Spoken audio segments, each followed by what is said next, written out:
Hey hi and welcome to my channel, welcome to the another episode. তো হ্যাঁ, আমি জানি অনেক দিন পর কোনো সিনেমা রিলেটেড ভিডিও বানাচ্ছি। লাস্ট আমি মনে হয় হাউসফুল 5-এর রিভিউ করেছিলাম।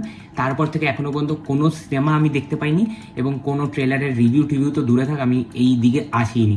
লাস্ট দিন বরবাদ দেখছিলাম, তাও অর্ধেক দেখা হয়েছে, পুরোটা দেখা হয়নি। তো এই ভিডিওর মধ্যে আমি রিভিউ করতে চলেছি ধূমকেতু, দেব শুভশ্রীর 10 বছর পুরনো ছবি। সেই ছবিটা এই বছর ফাইনালি এত বাধা বিপত্তির পরে রিলিজ হতে চলেছে ওয়ার্ড 2 এর সাথে এবং কুলি ছবিটার সাথেও। আর সেটার আজকে টিজার ড্রপ হয়েছে। তো আমি টিজারটা দেখলাম, আমার কেমন লাগলো কি বৃত্তান্ত এন্টায়ার বলবো এই ভিডিওতে। টিজারটা আমি যদি বলি এক কথায় আমার কেমন লেগেছে, আমার ব্যাপক লেগেছে। তো টিজারটা যদি আমি এক কথায় বলি যে আমার কিরকম লেগেছে, আমি বলবো আমার ভাই ভালো লেগেছে, ব্যাপক লেগেছে। এটা কিন্তু আমি কোনো ফ্যান এনক্যাশমেন্ট বা এই নস্টালজিয়া ভ্যালু এসব দিক দিয়ে বলছি না। আমার টিজারটা জেনুইনলি বলছি খুব ভালো লেগেছে।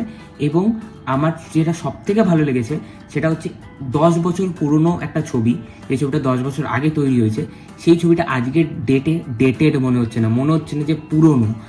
ছবিটার লুক অ্যান্ড ফিল এবং যেভাবে টিজারটাকে এডিট করা হয়েছে, তার মধ্যে গ্রাফিক্সের কিছু ছোট ছোট কাজ দেখতে পাচ্ছি, প্রস্থেটিক্সের কাজ, সেগুলো কিন্তু আজকের দিনের মতো। মানে বাংলা সিনেমা যে খুব ইভলভ করে গেছে এরকম তো না, বাট আজকের দিনে যে বাংলা ছবি আমরা দেখি, সেই বাংলা ছবির যেরকম লুক অ্যান্ড ফিল, এই ছবিটা ক্লিয়ার, মানে প্রোডাকশন ভ্যালু খুব ভালো ছবিটা। এই ছবিতে একটা বিশাল বড় কাস্ট রয়েছে, পরমব্রত চ্যাটার্জি থেকে চিরঞ্জিত চক্রবর্তী, তারপরে রুদ্রনীল ঘোষ, তারপরে দেব, শুভশ্রী, মানে একটা বড় সড়ো কাস্টিং রয়েছে ছবিটাতে।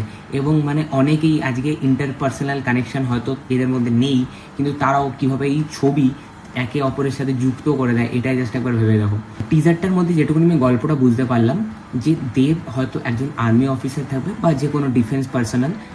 সে কোনো এমন একটা সিচুয়েশনে পড়ে যেখান থেকে সে মানে টেররিস্ট তকমা পেয়ে যায়, এবং এই শুভশ্রীর সাথে তার বিয়েটা কোথাও গিয়ে ভেঙে যায়, বা হয়তো বিয়ে হয়েছিল কারণ বিয়ের সিন আমরা দেখতে পাচ্ছি, তারপর হয়তো এদের মধ্যে ডিট্যাচমেন্ট হয়ে যায় এবং শুভশ্রী হয়তো এখন অন্য কারোর সাথে সংসার করছে।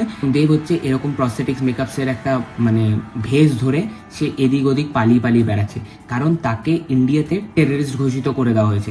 এবং এটাতেই কিছু সংলাপের মাধ্যমে এই জিনিসটা খুব ভালো করে বোঝানো হয়েছে।